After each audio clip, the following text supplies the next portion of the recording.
अस्सलाम वालेकुम साथियों, आप तमाम दोस्तों का एक बार फिर से स्वागत है और इस्तकबाल है हमारे इस YouTube चैनल में। दोस्तों, इस वीडियो के माध्यम से मैं आपके लिए एक बहुत बड़ी जानकारी और एक बहुत बड़ी खबर लेकर हाजिर हुआ हूं। दोस्तों, वो खबर है वक्फ संशोधन बिल के बारे में। आप जानते हैं कि वर्तमान में पूरे हिंदुस्तान की स्थिति क्या है। मुसलमान पक्ष के लोग वक्फ संशोधन बिल नहीं चाहते हैं। वो चाहते हैं कि वक्फ संशोधन बिल भारत के अंदर लागू ना हो। दोस्तों, इस वीडियो में हम इसके बारे में पूरी जानकारी आपको देंगे, लेकिन उससे पहले आपसे एक छोटा सा रिक्वेस्ट है। अगर आपने अभी भी हमारे चैनल को सब्सक्राइब नहीं किया है या फिर आप नए दोस्त हैं हमारे इस चैनल में, तो सबसे पहले आप हमारे चैनल को सब्सक्राइब कर लें। आइए दोस्तों, हम आपको बताते हैं, रमज़ानुल मुबारक का महीना चल रहा है और आज उनका अलविदा जुमा था।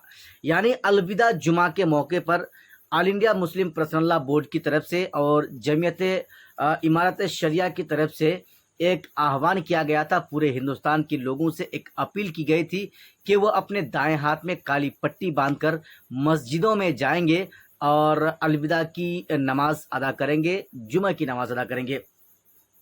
दोस्तों, यही चीज़ें पूरा हिंदुस्तान के अंदर आज देखा गया और फाइनली मुसलमान ईद की जुमे की नमाज अदा करने के लिए पहुंचे थे अपने दाएं हाथ में काली पट्टी बांधकर।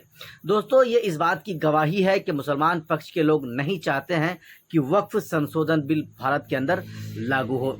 वक्फ संशोधन बिल से या उस बिल के पास हो जाने से, लागू हो जाने से होगा ये कि मुसलमानों के पास जो भी प्रॉपर्टियां हैं, वक्फ की हुई संपत्तियां हैं, वो सभी के सभी सरकार यानी भारत सरकार अपने कब्जे में ले लेगी और उन पूंजीपतियों को वो दे देगी, बांट देगी जो इससे पूर्व भी भारत के खजाने को लूटकर भागने में उनका अहम रोल रहा था। दोस्तों, हम आपको बताएं कि पूरे हिंदुस्तान के अंदर इस बिल के विरोध प्रदर्शन होना शुरू हो चुका है और अंदाज़ा तो ये लगाया जा रहा है कि ईद की नमाज के बाद जैसे ही इस बिल को पार्लियामेंट के अंदर पेश किया जाएगा, उसके बाद से जैसे ही इस बिल को लागू करने की बात कही जाएगी, उसके बाद से पूरे हिंदुस्तान में जिस तरह से आप एनआरसी और CAA का प्रोटेस्ट आपको देखने को मिला था चौक चौराहे में, हर गलियों में, हर बाज़ार में, हर चौक में, ठीक उसी तरह से आप एक बार फिर से पूरे हिंदुस्तान के अंदर मुसलमानों के द्वारा प्रोटेस्ट को आप देखेंगे, धरना प्रदर्शन को देखेंगे। हालांकि मुसलमान पक्ष के लोग इस बिल को कभी स्वीकार नहीं करेंगे, कभी नहीं मानेंगे, चूँकि इस बिल के तहत या इस बिल के लागू हो जाने से मुसलमानों की जो संपत्तियां हैं, जो प्रॉपर्टीज़ हैं, जो वक्फ की ज़मीन है, जायदाद हैं, वो सब भारत सरकार इन ज़मीनों को हड़प लेगी। दोस्तों, असदुद्दीन ओवैसी इस मामले को लेकर हमेशा से आगे हैं और जब जब इसकी ज़रूरत पड़ती है वो सबसे आगे होकर अपनी ज़ुबान खोलते हैं।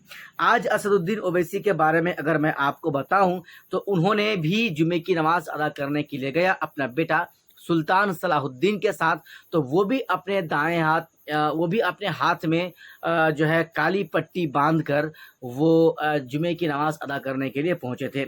ये एक ऐसी बात है दोस्तों कि सिर्फ ओवैसी साहब ही नहीं, all India Muslim personal law board हो, चाहे ऑल इंडिया जमीयत उलमाए अहले हदीस हों या फिर इमारत शरिया हों, दोस्तों तमामों की तरफ से जितने भी मुसलमान तबके के लोग हैं, मुसलमान लोग हैं, सभी की तरफ से इस बिल का विरोध किया जा रहा है और इस बिल को स्वीकार नहीं की जाने की बातें कही जा रही है।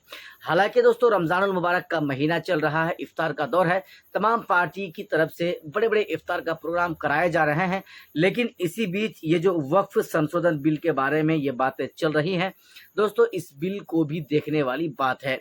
यानी इस बिल के लागू हो जाने से सीधे सीधे मुसलमानों को नुकसान पहुंचेगा। बड़ी बड़ी मस्जिदें मुसलमानों के हाथ से चली जाएंगी, कब्रिस्तान चला जाएगा, ईदगाह चला जाएगा, यतीम खाना चला जाएगा, मदरसा चला जाएगा। कुल मिलाकर दोस्तों यही वजह है कि मुसलमान इस बिल को नहीं चाहते हैं, इस बिल को स्वीकार नहीं करते हैं और असदुद्दीन ओवैसी साहब तो हमेशा से ही इस बिल के विरोध में बातें करते रहे हैं। दोस्तों, आपको क्या लग रहा है कि क्या वाकई में हिंदुस्तान के अंदर वक्फ बिल लागू हो जाना चाहिए या नहीं? अगर लागू होगा तो उसके क्या क्या नुकसानात हैं, अगर लागू नहीं होगा तो मुसलमानों के लिए क्या अच्छी खबर है? दोस्तों, आप इसको अपने अंदाज में आप जो सोचते हैं, आप अपनी राय हमें हमारे इस वीडियो के नीचे कमेंट बॉक्स में हमें ज़रूर बताएं।